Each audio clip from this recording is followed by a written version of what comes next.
Yesterday on the show, we discussed Bari Weiss's appearance on Bill Maher.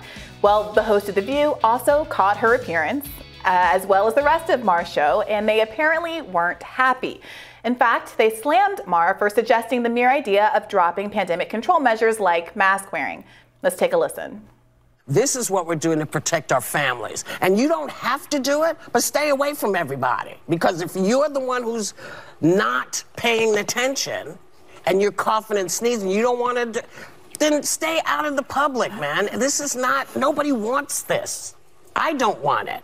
And I think he's forgetting that people are still at risk who cannot get vaccinated. People who can't get that. Little kids under the age of 5. Yeah. Or people with health conditions. How dare you be so flippant, man? Well, they still like people they're over it, like a relationship. I'm over it. I don't feel like seeing it anymore. To the post-mask part, because I think there's a prudence we've learned with the mask, the hand sanitizing, that kind of like 9/11 with flying is always going to be here now. There's a new normal. In the beginning, when at post 9/11, people didn't want to fly, and the security measures felt like, how do we do this? You know, and now it's the norm. I think some of the things we've learned in this pandemic are going to stay the same. I may never ride a subway again without a mask. I may never go indoors to big crowds and ever feel comfortable without a mask, and that's up to me to do that.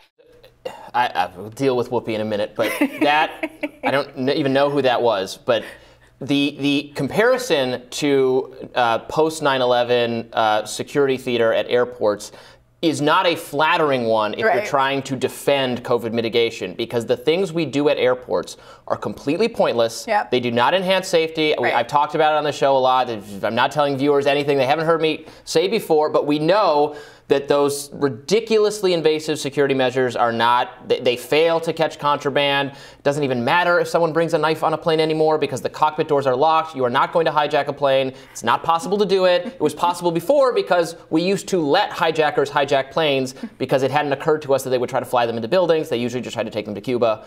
It's like not bringing out a 4-ounce bottle of water on, like, it's stupid. Right. So if you're saying, so that comparison is not favorable to COVID. Right. Okay, but how about the rest of it? As a libertarian, on some level, isn't Whoopi, and I think the other woman's name is Sarah, aren't they just saying, if you don't want to take a vaccine, if you don't want to wear a mask, you have the right to do what you want to do, just keep your distance away from me and we can both be copacetic? That's all fine.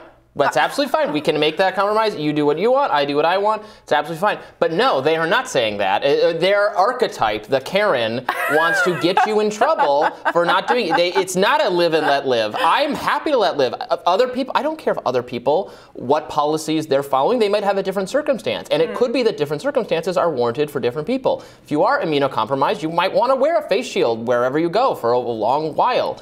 If you're older, you might have different policies in a retirement home. There can be different policies for different environments, but that does not feel like what the team COVID restrictions. Yeah, well, say. I do think maybe not necessarily in this conversation, but generally speaking, there is a kind of moralizing that's going on here. Like, there's a maximalist view of how to protect others that you could articulate in a lot of different contexts. I mean, the same people who are saying you might encounter someone on the sidewalk who's immunocompromised, so you should wear a mask outside while playing soccer, might also be texting and driving. Or the way that people talk about folks who smoke and, get various diseases.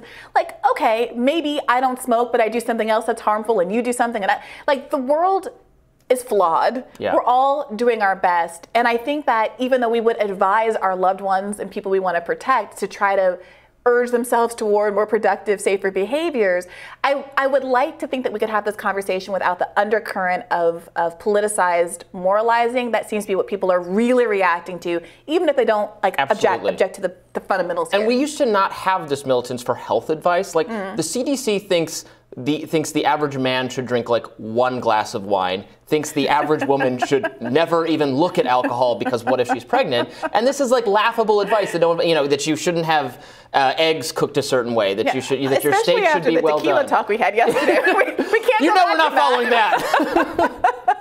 So it's just we used to take health officials with a great okay, yes, I flossed 18 times a day, right? I've never even seen a floss.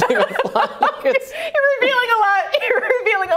Everybody lies. Everybody lies to their dentist. But you know what I'm saying? It used to be like, okay, But now it's like, oh no, if you're not doing that, you want people to die? You want children to die? And that's what. And she said that the children, some children can't get vaccinated, but they're really not accurate on the statistic. Like, yes, some children, regrettably, overwhelmingly, who had horrible health conditions anyway, have regrettably passed away due to COVID. Yeah. And children who are obese or severely obese are at risk of hospitalization. And I, again, absolutely think they should get vaccinated, but this has not taken a substantial toll on children. Wait a minute. Part of what people got upset with Bari Weiss, and I'm not entirely not in your camp, you know what I mean? Mm-hmm. But the reality is Bari Weiss used kids in Flint, Michigan, who are disproportionately black and brown, as an example of why we needed to end long-distance schooling, get people back in the classrooms. That these are the black and brown babies are the one. Everyone's doing the baby thing. Black and brown babies are the ones that are going to be negatively impacted. Some folks online pointed out that those kids in Flint of all hues are kids that are disproportionately affected by being immunocompromised because of the lead water they've been forced to drink for most, if not all, of their lives. And so we're talking about the very same populations that are at higher risk. And you can decide you don't care, or that's a niche population and that's none of my concern because I live in New Jersey or California or Texas or wherever it is. But the reality is, I think we should not lose sight of the fact that there are discrete communities that we should be doing our best to protect, and that the government, more importantly, should be doing their best to support by sending out tests, by sending people masks for all who want them, but that we can have a conversation about local choices and changes at the same time that we're not dismissive of the fact that some people, including those kids, including health practitioners, are still very much in the thick of it. Yeah, I think that makes sense. Yes, more resources are needed for a lot of communities. Testing can help. Yes, masks. I can't imagine anyone on Earth can't find a mask if they really want one. But, well, it's not finding. Fine, we can give it's not boxes finding, of masks. It's the cost. And I know that some people might be flip about the fact that, the masks that the CDC is now saying actually work, which it seemed to me obvious that cloth masks were never it, but the masks that they're now saying actually work, the KN95s and the N95s. It's no longer misinformation to say cloth masks don't work. It is now accepted scientific fact. When Rand Paul said it, had to get kicked off YouTube. Now when Leana Wen says it, no, it's scientific fact. Well, saying they don't work because masks don't work versus saying they don't work because they're not as effective as less permeable masks are two different things. But the reality is they're expensive. They're, you have to pay, it's basically a dollar plus a mask. And if you're having to wear, you can rewear those masks a few times. But for families, I know I say the statistic a lot, but it bears repeating.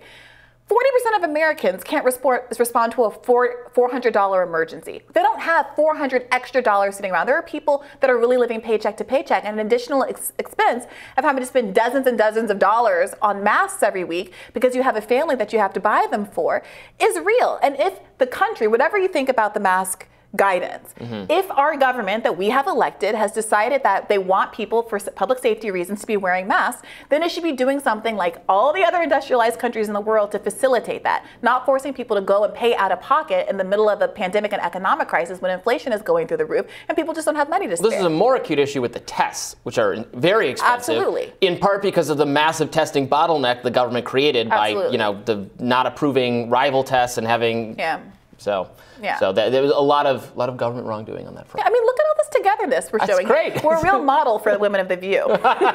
Yes. Yeah, they should have you on. That would. My calendar's free. All right. Well, we'll be back with more Rising in just a minute.